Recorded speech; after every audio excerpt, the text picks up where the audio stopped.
These sessions are recorded for your assistance, so you can go back and re-listen to some of the areas that you might have found useful, but also to provide to other people who registered who may not have been able to attend the meeting. So we will turn the recording off at the end of the hour, and there's opportunity after that end of the hour if you've got confidential questions or comments to make that you'd prefer not to have recorded, to do that at the end of the hour. So feel free to ask questions. We'd like to share the answers to those questions in the recordings as well.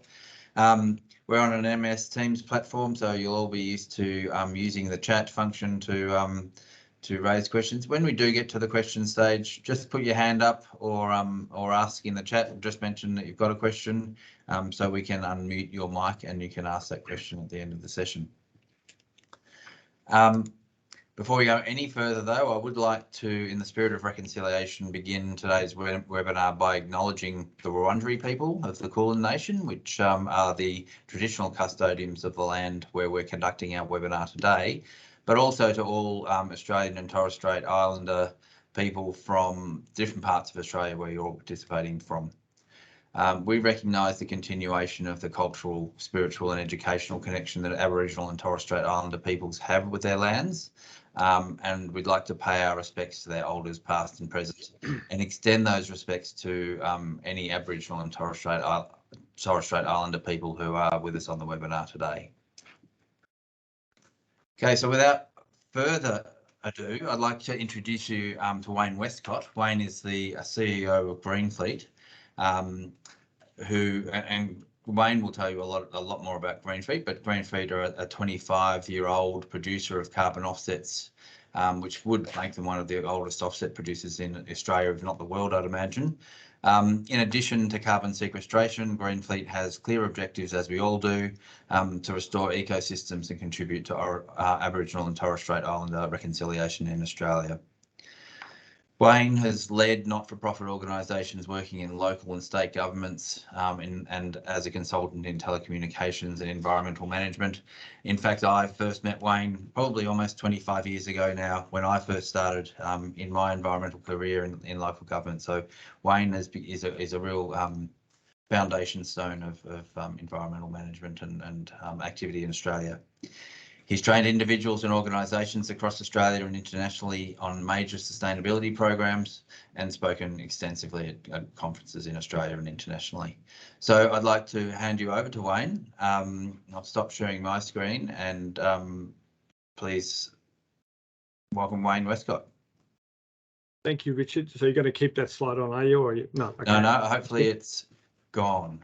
Okay, it is gone. Thank you. And that is the very first time in my career I've ever been described as a foundation stone. You'll be thrilled to hear, Richard. So thank you for that inaugural announcement. And I'd also like to acknowledge that not only are we coming to you from Wurundjeri land here, but Greenfleet is humbled and very grateful to be able to be working with Japalbina in the Daintree, Kabi Kabi in the Sunshine Coast, and Jajawarung down here in Victoria. And we'll talk a little bit more about how that works in with our role in a second. And I also want to note that if people have any questions afterwards, maybe you're processing and thinking through things, Richard has my details, and I'm very comfortable responding to people. Part of my role is, as we call it, growing hope in the community, and part of that is also talking to people like yourselves who have opportunities to make a real difference in your organisation. So very keen to help out in whatever way, regardless of whether you're working with Greenfleet or not. That's not the point. It's not about selling anything. This is about building hope in our community. So with those sort of first words, let me just quickly introduce you to Greenfleet, as Richard has said, a 25-year-old not-for-profit, and in a classic not-for-profit mode, a volunteer board, a business advisory council, staff mostly based in Melbourne but spread across New South Wales and Queensland post-COVID. With the threat of lockdowns, we actually do work on the ground, so it was important for me to have staff who are available on site-specific areas. We work in Australia and New Zealand, and our focus is restoring ecosystems. And we do that in order to offset carbon emissions. I'm going to explain a little bit more about that in a minute, but Richard's asked me to talk maybe a little bit firstly about the broader picture, just to put this context in place. And there's a lot we can talk about. I'm going to do this till around about 1:30, so to give room for questions, but I can talk a lot more at another time if that's of interest. So how do we frame this up at Greenfleet? The way I talk about our climate action is that we talk about reduction and removal. So those are the two focuses for us. So with our supporters, who are non-government supporters, so we don't get any government funding, we only get income from corporates and individuals. With those, especially corporate supporters, we talk about reduction and removal. So what does that mean? So firstly, none of this is going to be new to you, I hope, but just as the way we frame it up. Reduction in particular, and probably in your areas, would be energy waste and transport. That is to identify your carbon footprint, the jargon around scope 1 and 2. I'm assuming most of you are aware of. If not, apologies. There's a lot of jargon in my field, probably like in yours. So scope 1 and 2, the direct emissions, and you need to, that is really the first task we all need to know. If not exactly, I'm not advocating we have to spend thousands of dollars doing that, though that may be appropriate depending on how material that is. But at least having an understanding of your direct control is really important for all organisations, and is probably the first part of enabling your role to be played effectively, is understanding what is your carbon footprint. And then there's really around reduction. So it's got to start there. And that reduction component is, as I say, is going to happen, you know, is it, I can't remember, is it Gibson who says that, the writer who says that the future is already here, it's just unevenly distributed. And it's the same with reduction strategies. We found, didn't we, that solar panels came in with an incredible crash and was driven by things that surprised all of us. So we work in the area around Bundaberg. Bundaberg has more solar panels per capita than anywhere else in the country, even though it's also a hotbed of Pauline Hanson support. So this is not about ideology, it's about cost. And solar panels came in very quickly on individual households based on that. We're going to find the same thing with EVs. EVs, huge dammed up supply and interest. And I was at a conference on the weekend in Noosa and saw, for the first time ever in an EV event, I saw rev heads at the event. So these weren't environmentalists. These were people who loved the 0 to 100 in whatever they do. Not that I'm interested, but they all seem to be incredibly interested in how fast and powerful they are. That illustrates, I think, that we're going to see transition very quickly in some areas and in others very slow.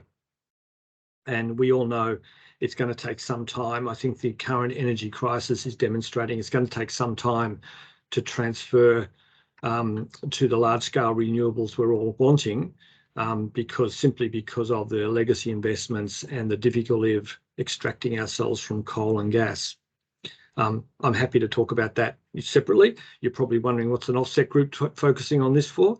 Because reduction is a critical part of the equation for us in climate action. Our part of the puzzle is offsetting, but reduction is a critical part of the work we encourage our supporters to do, and are happy to help them in whatever way possible. So with that goes this notion of carbon offsets. Now, what are carbon offsets? It's a pretty easy but complex idea. And effectively, it means that no matter how much we reduce in the short or medium term, we are still going to have some kind of impact on our ecosystem. And in fact, recently talking to a large dairy firm with their sustainability head, they said, well, hold on, for every dollar we spend on offsetting, isn't that a dollar we're not spending on reduction? Which of course is true on one level.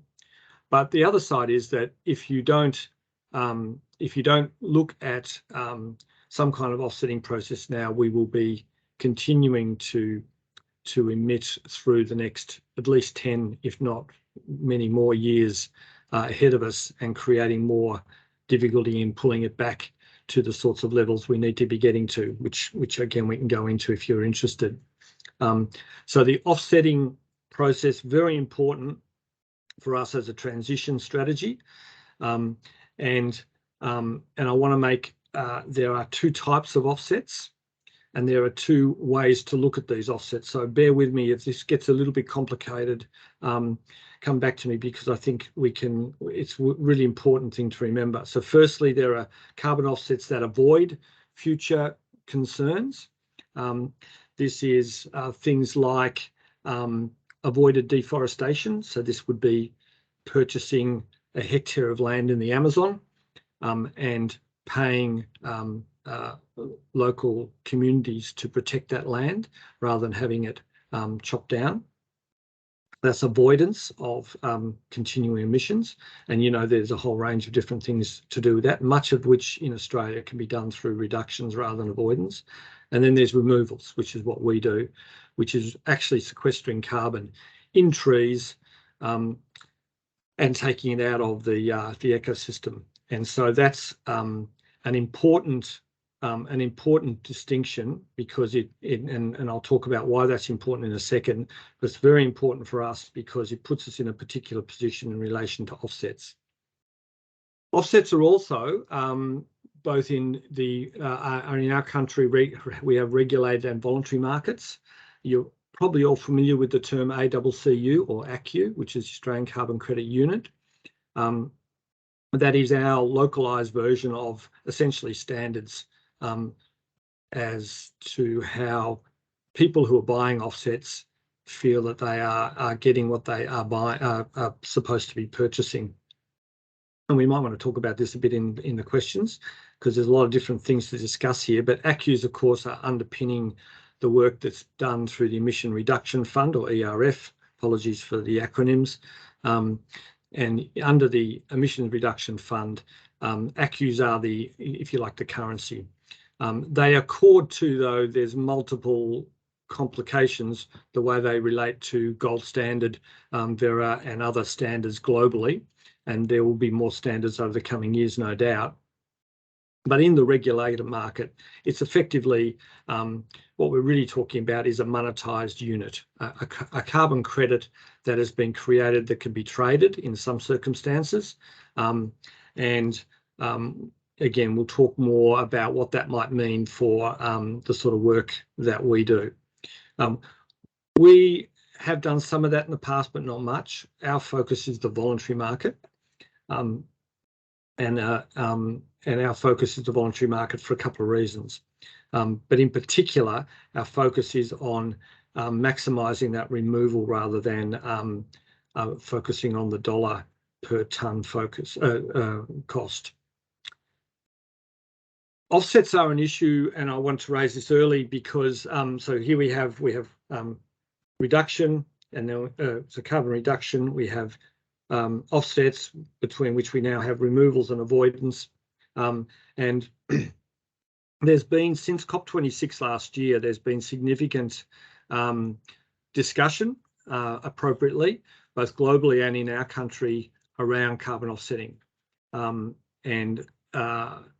Globally, it was really about the fact that carbon offsetting was seen to be a bit shonky in many places, which is true. Some of the schemes that I've seen from large NGOs in particular were around making money, not around having a beneficial climate impact. And in Australia, you possibly have read some of the work. I can flick some references to Richard if anyone's interested in the work that the Australia Institute has done with Polly Hemming, who's a pretty good person, trying to understand the carbon impact of the Emission Reduction Fund, which of course is based on ACCUs, as I said. And something like, now this is hotly contested, but something like 70 to 80% of those ACCUs being created by the Emission Reduction Fund have been challenged. I'd have to say I more or less agree with most of that challenge around the three key methodologies that they're discussing, which is avoided deforestation, human-induced regeneration, and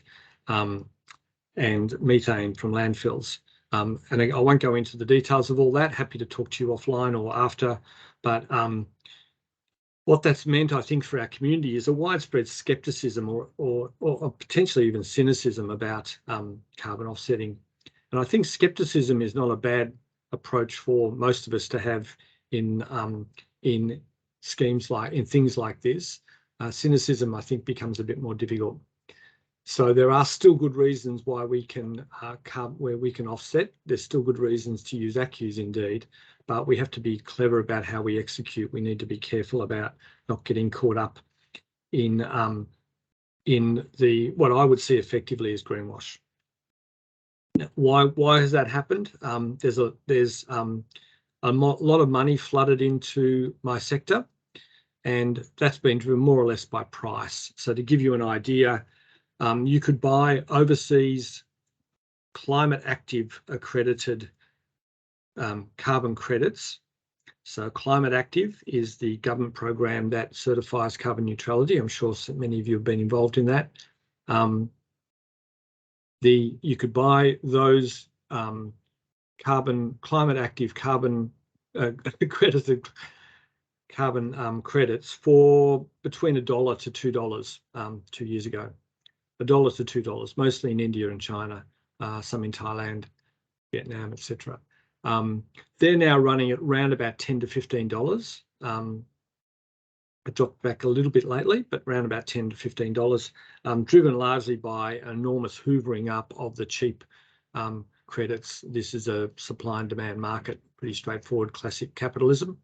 And similarly, the ACCUs under the Emission Reduction Fund were running at $10 to $12 under one of the auctions at a low point, slowly edged up to around about $15 to $18, and then shot up around Christmas time to about $55 per tonne until Angus Taylor deathlessly crashed the market a month or two ago. And they're now running at around about $35, and I'm happy to go into the detail of that as well. What that means is this is the obvious outcome of if you are looking for more liquidity into a market, then don't be surprised that the money that comes in is looking to extract, decent returns. And that's certainly what's happened in the carbon offsetting market. The focus is on returning money, not on necessarily, not on climate action, or indeed even broader than that. So given all that, why are we doing this if there's this bleak picture? Well, there is actually a way through this still. As always, with so many of these sorts of government, private sector, community interfaces, there are good things to do as well. And I think Greenfleet's approach is very specific around how we go about our climate action. So I want to just take you through that.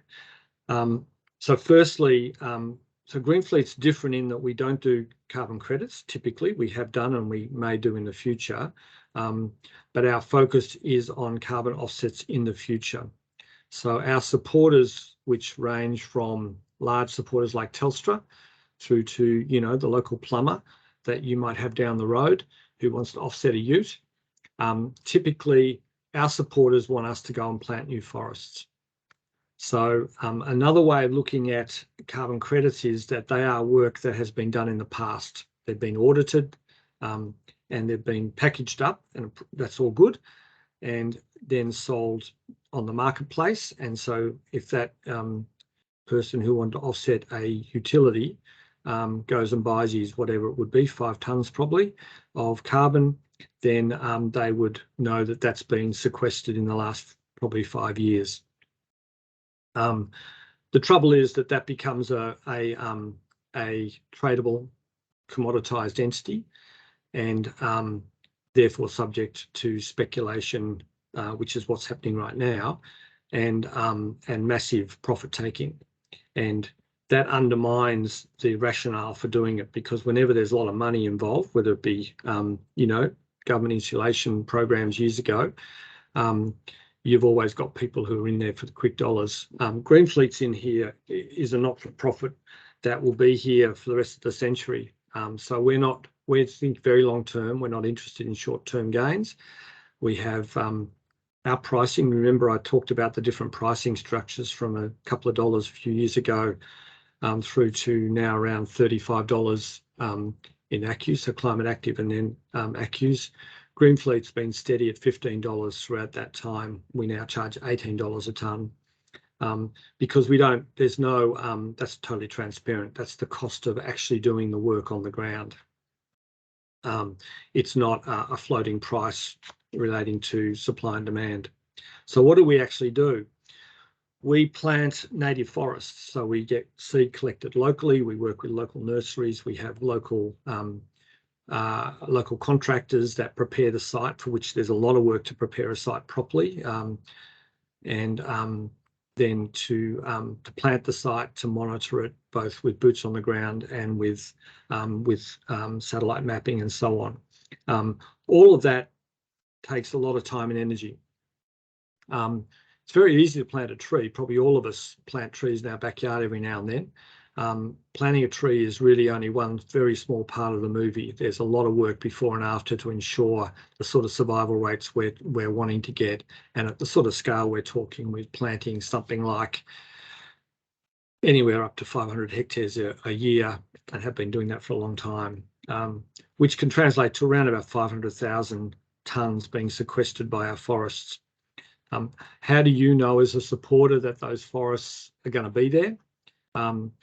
This is probably the biggest thing that we do, is we battle hard and make sure that we get an agreement on title. So it runs with the land, as you all say, an encumbrance that is a carbon agreement. Of course, they're different in every state, which makes it complicated, but we get a carbon agreement on title, so that even if the land is sold, both the trees themselves are protected, and also that the carbon can't be resold. And that gives us and our supporters, comfort that there will be no change to the status, that in fact what we said will happen will happen. We measure the carbon coming back in our ecosystems using a system called FULCAM, FULLCAM, which if you look that up, is essentially the carbon accounting system for Australia around our carbon farming models. And our approach is mixed environmental plantings, for which we focus very much on local resilience. So so these forests are never harvested, but will achieve the carbon that that FULCAM predicts. So why do we bother going through that whole process? It's because in so much management, what we do is we focus on the one thing and we tick that box and we forget everything else. So if we only focus on one thing, the danger is we meet the terms of that, but we forget about the bigger picture. And Greenfleet doesn't do that. You can just as easily take climate action by sequestration in farming factories, blue gums or pine. In fact, there is a pine forest methodology. I don't think that's appropriate at all. I think that we need paper, and so I'm not saying we shouldn't have a pine forest industry, but I think that's very different to a sequestration component. Our mixed environmental plantings are not only sequestering carbon, but they're, as I say, around 500,000 tonnes a year in the system, but also they are providing important habitat for the other great unfurling crisis of this century, which is biodiversity.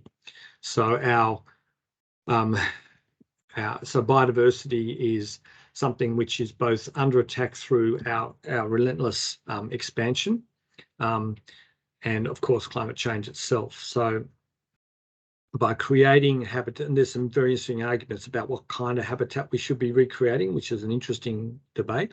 I'm happy to talk more about that. But for our purposes, ecosystem restoration is really critical. Kind of second component goes the left hand and right hand of our climate action and carbon sequestration. The third part of that, of course, is working with Indigenous communities, and the focus, of course, Indigenous communities, I think, are now currently have a management role in some 40% of our country, and as I understand it, and someone's probably Googling that right now and demonstrate I'm wrong, but our focus is working very directly with specific groups. My experience is that this is a very difficult area to work in, and Greenfleet's sort of, to be honest, working from a pretty low base, I reckon.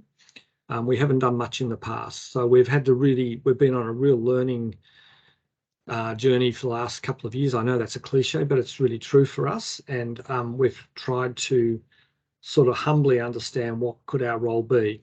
What could we do that's positive?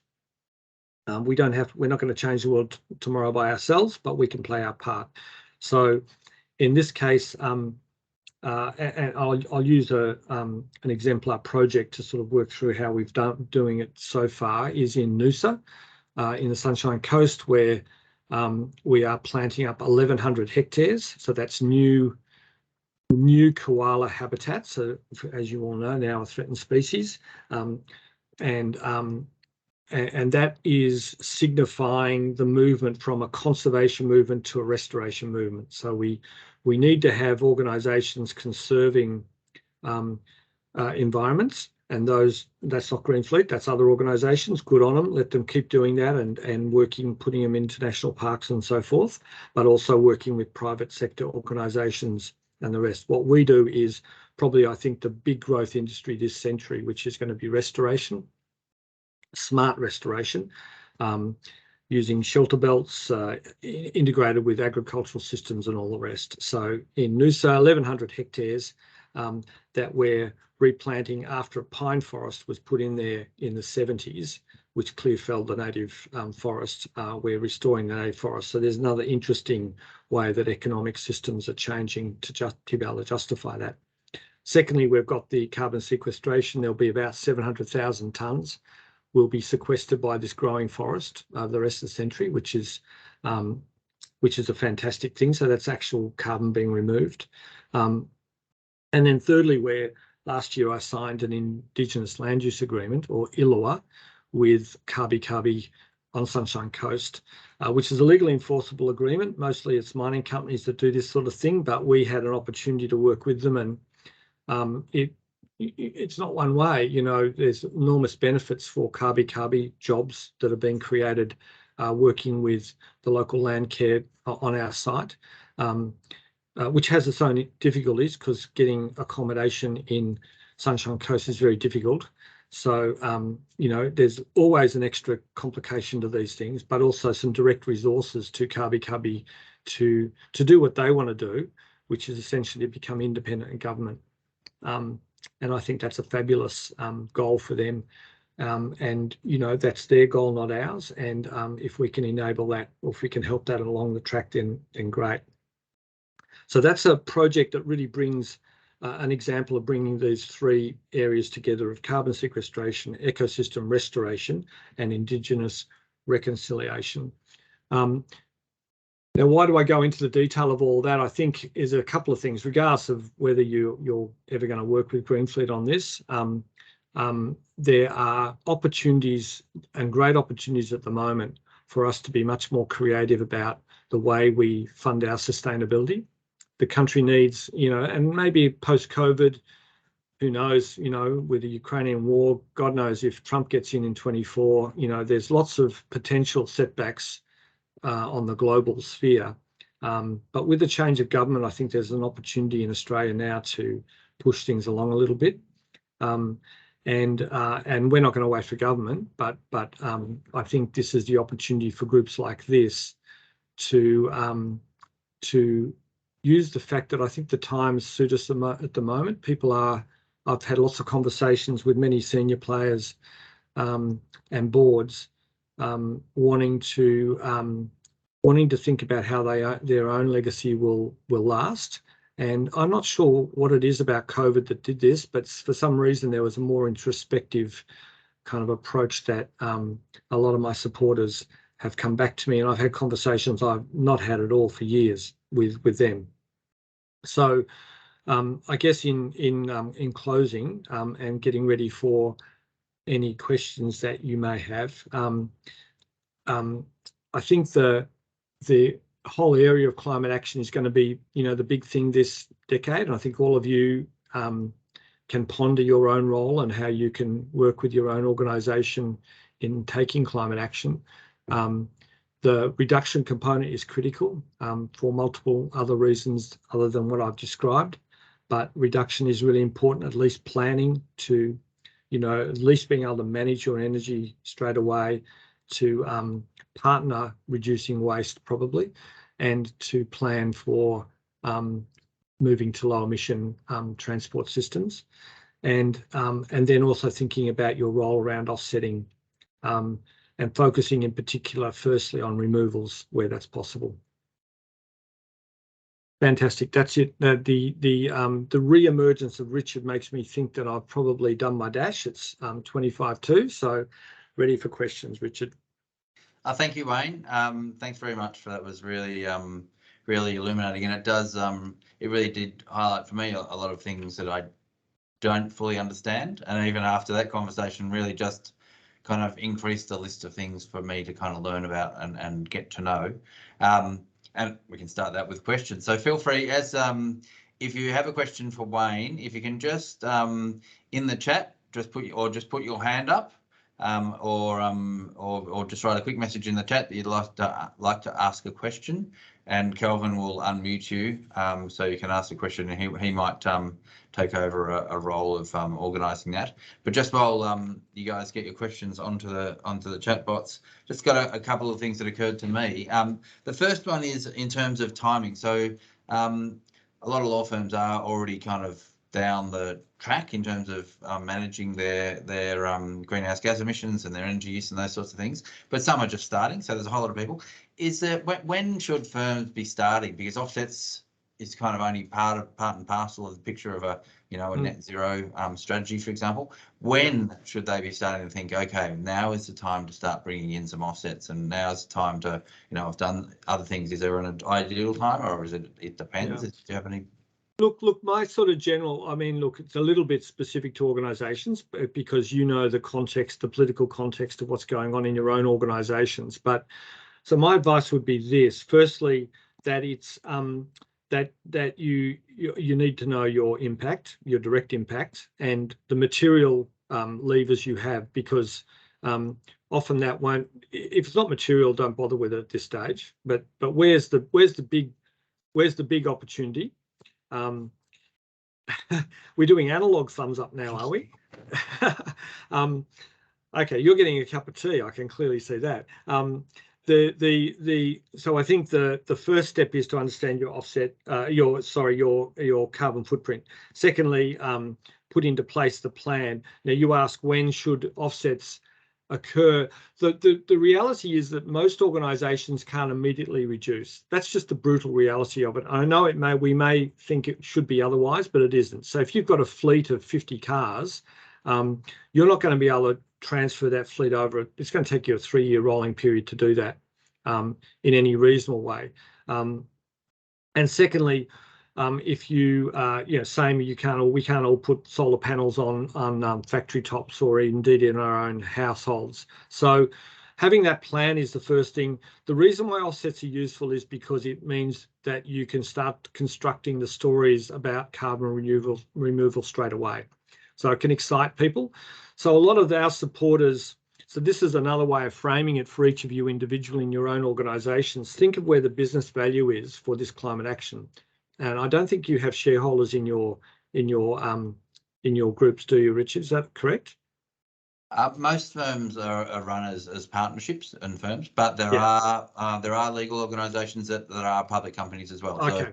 So, and that's an increasing kind of thing as well. So in the majority, no, but partially, yes. So the way I often say it is, look at shareholders, because firstly, shareholders, where investments are going to go, one of the criteria is always going to be carbon legacy now. If you've got a lot of money, you're not going to invest in a company where in 3 or 5 years' time, you've got a carbon legacy that could be disastrous for the business. So that's the first thing. Now, I imagine that most of you wouldn't have that happen. Secondly, so that's the sorry, what was I saying there? Oh, so I think after having carbon after having a plan like this, I think the second thing you really need to make sure is that you've got the business value among senior managers, attraction of trench. This would be, I imagine, an important one for you, attracting young staff. I've talked to accounting firms which say that younger staff increasingly are, this is one of the criteria, not the only one, but one of the criteria that people will look to when they look to where they want to go. And in the current skills competition out there, try and get staff is really hard. I was talking to the board and senior management team yesterday of a major automotive company, and they were saying they cannot get staff, probably to do with the culture of their organisation, but they cannot get them because there's just so much competition for good staff. But also supply chains, customers, and all the rest. So there's a lot of other stuff going that are well worthwhile looking at and trying to knock off. Do you want me, Richard, just to sort of run through some of these questions? Is that no? What I'll do is I think it might be Kelvin, if you're happy to step in and start facilitating those. It might be, if everyone's happy to ask the questions yourself, then we can all kind of ask the question and hear it in your own words. So Kelvin, can you take over and introduce a few of the questions? I think Susan might have been first. Yeah, there's 2 questions here from Susan. Susan, just give me a second, I'll unmute you.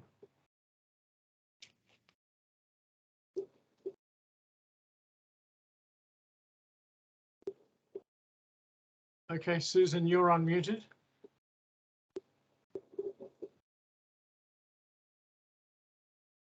Let me try that. Okay. That's it. Can you hear me now? Great. Yes, we can. Yep. So the first one was about there's a site, accus.com.au, where you can go and look at the latest ACCU price. Is there anything similar where you can look for the non-ACCU, or you've just got to go to the broker? That's the only way you get those. Okay. And then a more specific green fleet, or a couple more specific green fleet questions. One is, how do you protect the area from fires, or what happens if it burns? Like, how does that get taken into account with the emissions? And can you use this for climate active? Like, do you generate ACCUs out of it? So, thanks. Yeah, good. No, good questions. Thank you very much for that. So we protect from fires. Effectively, we have 2 strategies. One, obviously, meet all the normal legal things that are required, being, my foresters who I'm employing, manage that process. We also disperse our sites across the country. We have 500 sites, which is not what people would do if they were trying to maximise money. We have lots of small scale. So if one country, as you know, our country is incredibly diverse, floods up north, droughts down south, that kind of thing. So that's the first answer. The second is, if the fire, second part is that we only use local native forests. So the big advantage of that, they're not like pine forests, which once you're burnt, you've got big problems. We've got, for us, the fires, typically, if you see the curve of a carbon curve over the 100 years, it'll be a very small blip, and then it gets back very quickly. And over 100 years, there's barely any material impact at all on the carbon. Qualifying that statement, though, is if there's a fire in the first 3 years, it's a problem, because the seedlings haven't got to the right height. So that can be a problem, in which case we replant, and we make provision for that anyway. Or secondly, if there's repeated burnings are a problem. Eucalyptus love burnings, but they don't like to be burnt every year. So at a certain point, seed production becomes really compromised. And thirdly, if there has been a disturbing trend to mega fires, we've had these really super hot fires in a couple of places over the years, not common, but CSIRO seems to be suggesting that may be more common.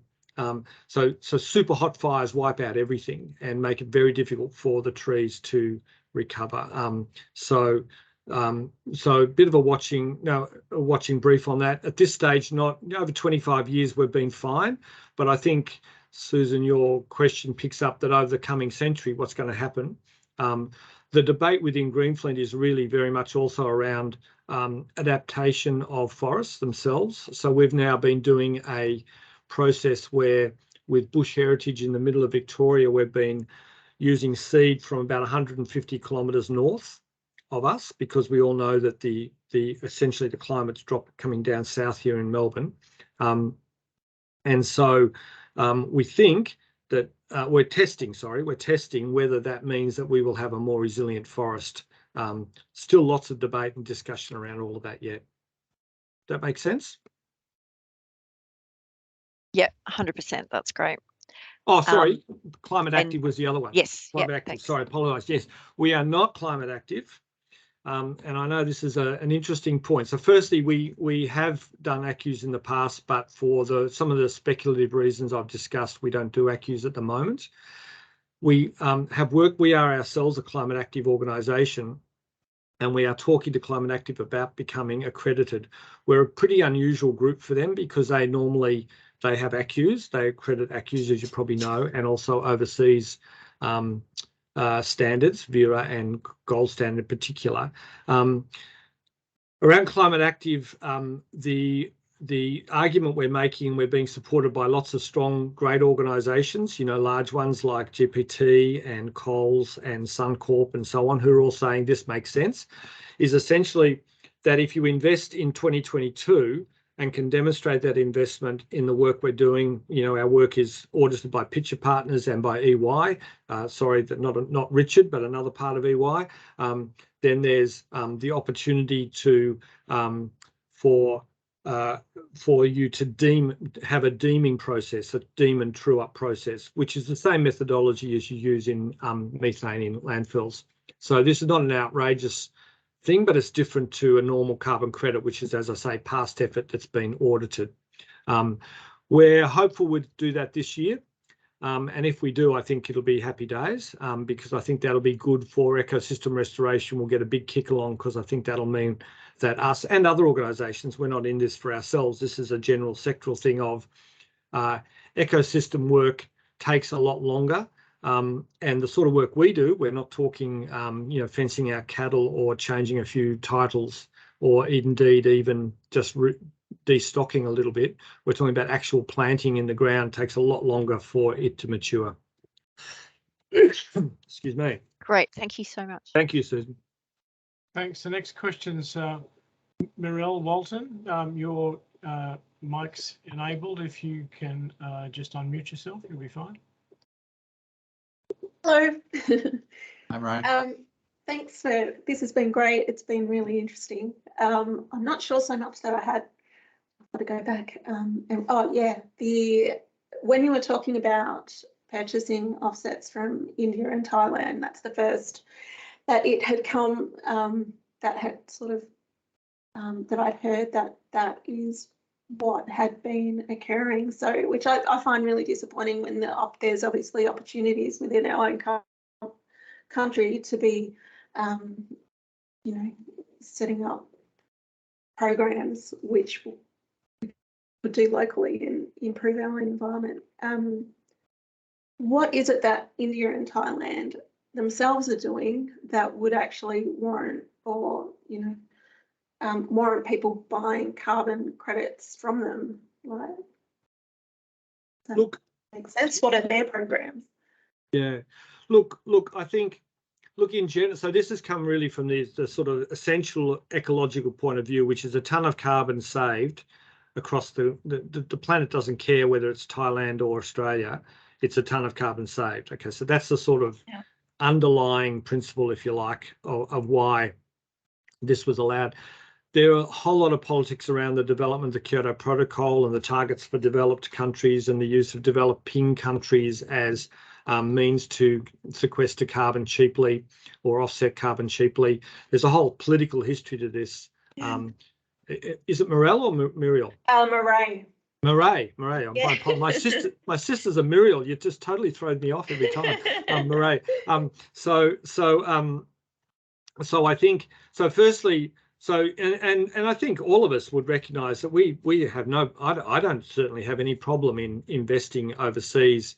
I think as a very affluent country, we have that role and that duty. We should do that and we should do that through our normal foreign aid programs.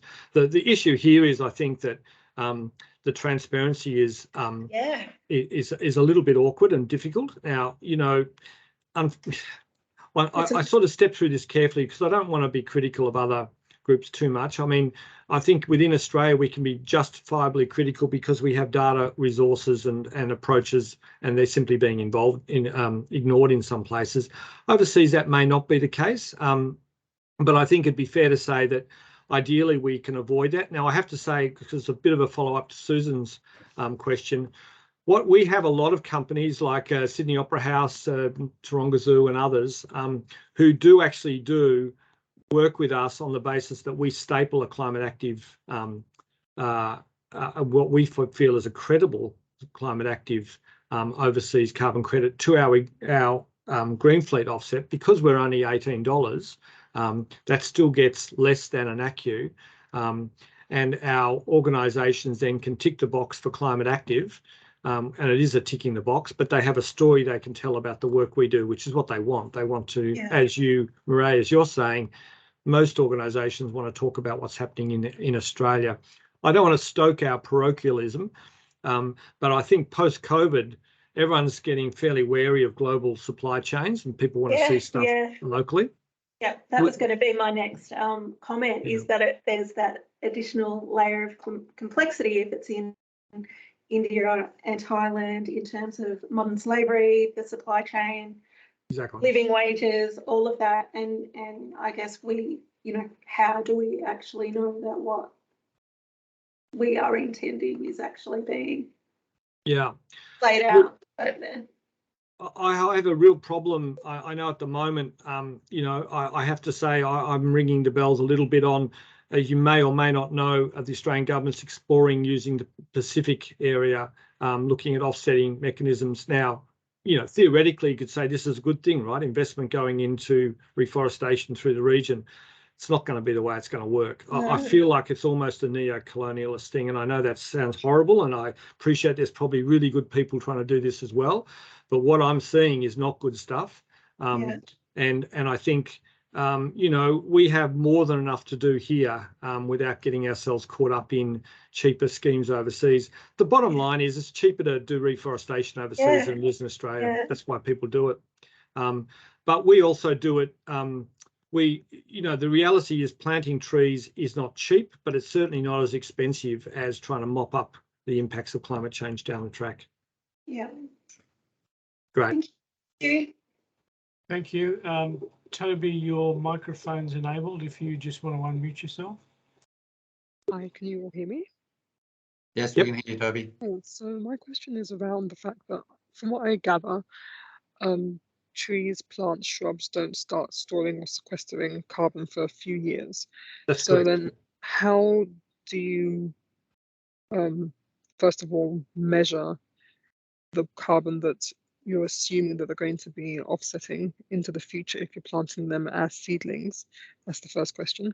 And secondly, are there projects from Greenfleet that are about looking after what's already planted in Australia, because that's where we're going to see the biggest bang for, I guess, the buck, because the trees are mature and can store and sequester carbon? Yep. So the first question I think is pretty straightforward. So you're correct in your assumption that the first, typically, the curve goes negative actually at the beginning. So the first year or two there'll be a negative carbon impact, and then that quickly moves up and then dramatically increases as the trees start growing. That's a bit site dependent, Toby. Typically, for example, in Gippsland where we work, trees are growing at about 1.5 meters a year.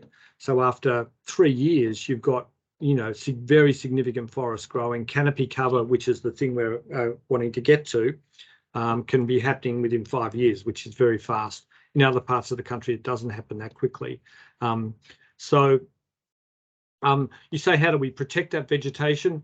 The protection, of course, is coming from, I'm assuming you're talking about pest and weed infestation, drought, floods, hail, Yes. all the various ecological impacts that can happen. Look, the first thing is we don't stake anything. So staking plants makes them weak. So you don't want to stake plants.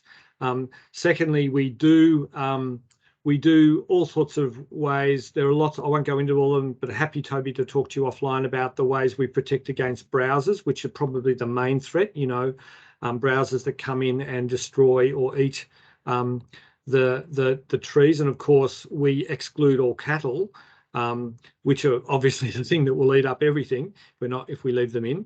So that's, we haven't had a problem, but every now and then, for example, if there's you know, deer get in, deer can be a real problem in this country, and they're certainly a problem in Victoria at the moment.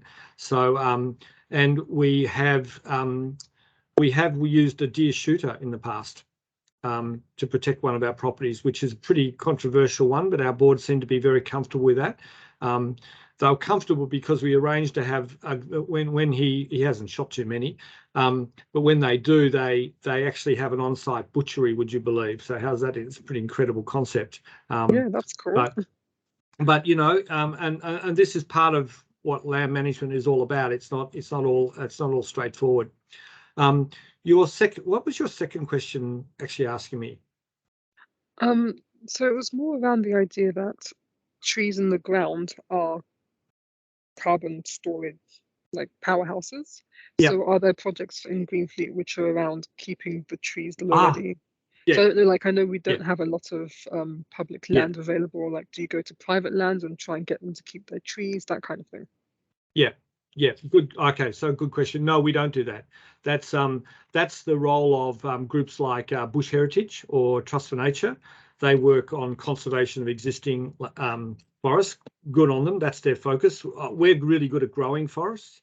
So our focus is on restoration. An example of that is in Gippsland, we bought a 220 hectare forest property last year.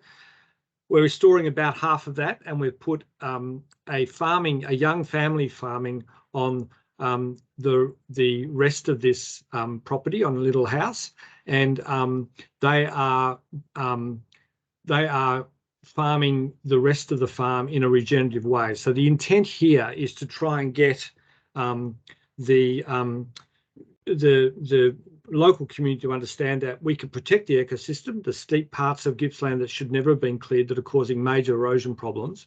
We can protect that, but we can also have productive agriculture. And I think that's the key that we're really focusing on. But your question is good in the sense, Toby, that we need organisations to conserve as well. That's a political battle. We need to stop clearing. Land clearing in New South Wales and Queensland is still way out of control. These are big political battles that others are taking on. We focus on what we do really well. Cool. Thank you. That was a really great answer. Appreciate it. Thank you. Great. Thanks for that. Michael Bowley, your mic's turned on. You can unmute yourself. Thanks, Kelvin. G'day, Wayne. Thanks for your presentation today. G'day.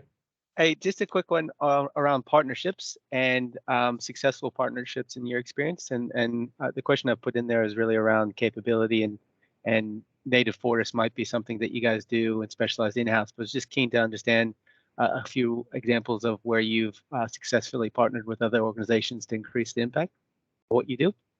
Yeah, good question. Look, we partner firstly with a couple of not-for-profits, in particular Queensland Trust for Nature and Rainforest Rescue. So the other not-for-profits. We increasingly working now with Indigenous incorporated groups. So I mentioned Japalbina and Kabi Kabi and Jajawarren. And there's a couple of for-profit organisations out there that are doing work as well. If you're interested, I can pass any of those on. We have with the price and the sheer dynamism last 12 months of my area, we have a very large group that wants to invest money as well. Now I have to tell you, we're not interested in making money. I mean, I know it's a terrible thing to confess on a call to so many people, but we run a good business. Don't get me wrong. We're I don't have a shareholder I can ask for R&D. I have to go and make that every year. But what we do is make sure that we work with people that are ethical and moral, and we're not going to work with anyone that basically I don't like. And so it's very important for me to do that. But we will be working with other groups increasingly over the coming years, I suspect. Sustainability, the core of sustainability this century is good partnerships. I don't think we've done that very well in the past, to be honest. We've got to learn to speak a different language sometimes, and to. But if we can get our agendas aligned around specific projects, then I think there's a real opportunity to do that. Thanks, Wayne. No worries. Great. Thanks, Murray. You've got another question there. I do. I was just wondering if your teams who are working in the forest are also kind of keeping records of, the wildlife that are coming to inhabit your new forests. Yeah. Yes, absolutely. And look, I know, Richard, you're going to chop us off when you need to, so just yell out. But the native animals, so down in Gippsland, Wernit Lang Lang, we planted that 5 years ago. 2 years ago, we had our first Strzelecki koala sighted.